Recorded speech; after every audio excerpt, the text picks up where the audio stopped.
Halo semuanya, perkenalkan nama saya Putu Bidaya Saputra, nomor absen 16 dengan NIM 23026120 146.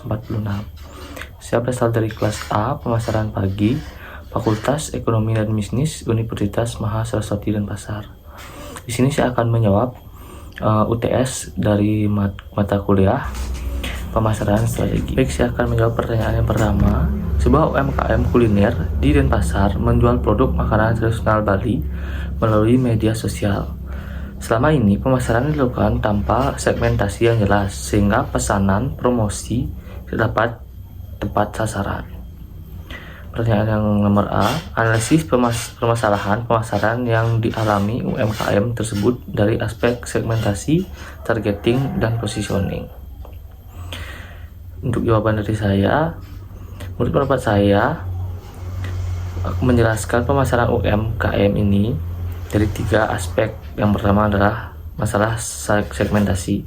UMKM ini menjual semua orang tanpa tahu siapa yang benar-benar menjadi yang membutuhkan produknya. Apakah anak muda, orang tua, wisatawan, ataupun masyarakat lokal. Kedua, masalah targeting. Karena tidak tahu segmen pasarnya, otomatis mereka juga tidak punya target yang jelas. Jadinya promosi terbuang sia-sia karena menjangkau atau menargetkan orang yang mungkin tidak menjadi target pasar dari produk tersebut. Yang ketiga, masalah positioning. Konsumen pun menjadi merasa bingung. Apa sih keunggulan dari produk ini dibanding dengan produk yang lain? Kenapa harus beli di sini? Nilai uniknya apa? Dan banyak pertanyaan-pertanyaan seperti itu. Intinya, tanpa STP yang jelas, promosi mereka menjadi nggak efektif dan marketing terbuang secara percuma-cuma. Baik, yang B, rencana strategi STP baru agar usaha tersebut dapat menjangkau pasar muda yang lebih digital dan sadar budaya lokal. Baik, menurut pendapat saya, yang pertama kita harus fokus pada anak muda usia 18-35 tahun yang suka main Instagram dan TikTok, yang peduli sama budaya Bali tapi maunya tetap yang kekinian. Kedua, kita targetkan khususnya anak muda Bali sendiri yang pengen makanan-makanan nenek moyang tapi yang tampilannya keren dan bisa dipost di sosmed. Yang ketiga, kita bikin image dari makanan khas Bali, kayak makanan tradisional Bali tetap kekinian loh, seperti itu. Caranya gimana? Caranya dengan membuat kemasan yang menarik dan yang menarik perhatian anak muda. Selanjutnya bisa menceritakan sejarah makanannya, lalu cara membuat makanan tersebut, dan menyewa food blogger untuk mereview atau buat video TikTok atau media sosial lainnya untuk membantu mempromosikan pada anak-anak muda yang sering bermain di sosmed. Dengan cara tersebut, anak muda pasti tertarik karena kita mengikuti gaya kekinian dan mengikuti zaman mereka. Baik, yang kedua, sebuah desa wisata di Gianyar melibatkan wisatawan untuk ikut campur membuat kerajinan tradisional sebagai bagian dari pengalaman wisata. Wisatawan merasa lebih puas karena ikut berperan menciptakan produk. Yang A, analisis konsep value co-creation yang terjadi antara wisatawan dan masyarakat lokal. Jadi yang terjadi di desa ini termasuk lumayan unik. Biasanya kan turis cuma datang, melihat-lihat, membeli souvenir terus pulang. Tapi berbeda di desa wisata di Gianyar ini. Turis ikut bikin kerajinannya sendiri bareng dengan pengrajinnya. Mereka nggak cuma jadi pembeli, tapi ikut jadi pembuat. Ini namanya value co-creation. Kenapa bagus? Karena turis bisa menjadi ngobrol langsung dengan pengrajin, belajar cara bikinnya, dan merasakan langsung prosesnya. Yang bikin spesial, kerajinan yang mereka buat sendiri itu menjadi kenangan dan nilai emosional.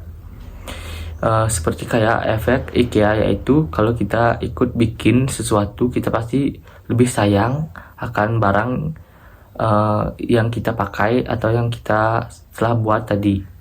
Baik, yang B, jelaskan gimana co-creation dapat meningkatkan customer engagement dan loyalitas. Menurut pendapat saya, cara ini bikin turis jadi lebih loyal dan excited terhadap suatu produk karena beberapa alasan. Yang pertama, mereka bakal selalu ingat pengalaman bikin kerajaan ini, nggak bakalan lupa. Kedua, mereka merasa punya koneksi pribadi sama budaya Bali karena telah terlibat langsung. Yang ketiga, kerajinan yang mereka buat sendiri menjadi kenang-kenangan yang berharga, bukan menjadi sekedar souvenir. Dan hasilnya gimana, mereka pasti cerita ke teman-teman mereka tentang pengalaman yang telah mereka alami. Mereka pasti akan memposting foto atau video di sosial media mereka yang otomatis akan menjadikan promosi atau iklan gratis untuk mempromosikan desa wisata ini. Pastinya mereka akan kembali mengajak teman atau sahabat mereka atau keluarga mereka akan kembali berkunjung ke desa wisata di Gianyar tersebut. Ketiga, sebuah UMKM di Bangli memproduksi tas anyaman berbahan eceng gondok yang ramah lingkungan. Meskipun kualitas produknya baik dan memiliki keunikan lokal, penjualannya masih rendah. Hasil survei menunjukkan bahwa konsumen menilai produk tersebut kurang memiliki nilai pembeda karena desain kemasan yang sederhana, foto produk yang kurang menarik, dan pesan nilai produk belum tersampaikan dengan jelas di media sosial. Yang pertama, analisislah faktor-faktor yang menyebabkan rendahnya persepsi value produk UMKM tersebut dari sudut pandang pemasaran strategik. Jawabannya, kenapa tas ini susah laku padahal bagus? Ada beberapa alasan. Yang pertama, fotonya kurang menarik. Yang kedua, padahal pada zaman sekarang orang membeli pada melihat foto terlebih dahulu. Yang kedua, kemasannya terlalu sederhana, jadi kelihatan murah, padahal aslinya yang berkualitas. Yang ketiga, ini yang paling penting, orang nggak tahu kalau tas ini spesial. Mereka nggak tahu kenapa tas ini ramah lingkungan, dibuat dari tangan khas orang Bali. Yang keempat, nggak ada cerita yang bikin orang tersebut tertarik atau tersentuh.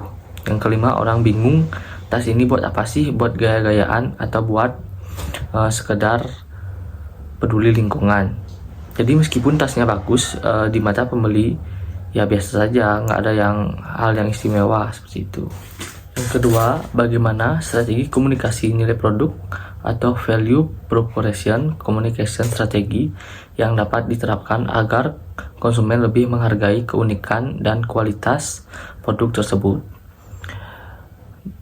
Menurut pendapat saya, cara memperbaiki hal tersebut, pertama, bikin foto atau video produk yang keren, tunjukkan detail tasnya dan proses pembuatannya dari eceng gondok sampai jadi tas yang cantik dan bagus. Kedua, ganti kemasannya jadi kemasan yang lebih menarik, kasih label yang jelas tentang tasnya dan manfaat beli tas ini. Yang ketiga, kasih tahu pembeli dengan jelas. Beli tas ini artinya kamu membantu membersihkan danau, membantu pengrajin Bangli cari nafkah, dan dapat tas handmade yang awet dan unik. Yang keempat, bikin konten di Instagram atau TikTok yang menjelaskan masalah eceng gondok di danau dan bagaimana tas ini menjadi solusinya. Tunjukkan pengrajinnya dan minta pembeli yang puas untuk membuat testimoni. Yang kelima, pakai kata-kata yang menyentuh kayak, ini bukan cuma tas tapi kontribusi kamu untuk lingkungan dan kesejahteraan pengrajin di Bali. Contohnya seperti itu. Dengan cara ini orang-orang pasti paham kenapa tas ini menjadi mahal dan layak untuk dibeli. Baik, yang terakhir, jika Anda menjadi konsultan pemasaran UMKM tersebut, strategi apa yang akan Anda rekomendasikan untuk meningkatkan perceived value dan memperluas pasar tanpa mengabaikan identitas lokal Bali? Menurut pendapat saya, kalau saya menjadi yang menghandle UMKM ini, saya akan bagi menjadi 3 tahapan.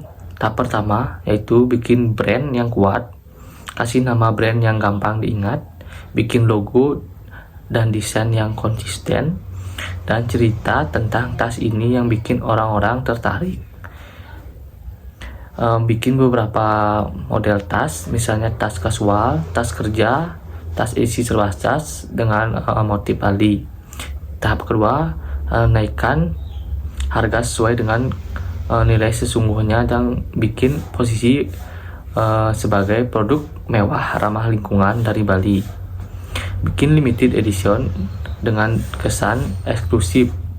Tahap yang ketiga, jual di banyak tempat, mau online maupun offline, bisa di TikTok, Instagram, dan website untuk menjual online. Offline juga bisa dititip di hotel, buka booth di tempat wisata, bikin workshop di Bangli supaya pembeli bisa pesan dan sambil lihat gimana sih cara bikin tasnya gitu. Targetnya adalah orang-orang yang peduli lingkungan dan budaya, turis yang mencari oleh-oleh khas, dan perusahaan yang butuh hadiah untuk karyawan.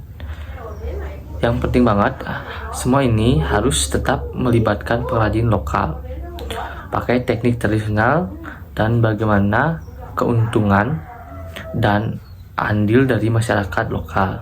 Jadi bisnis yang besar tetap memiliki ciri khas yang Bali banget.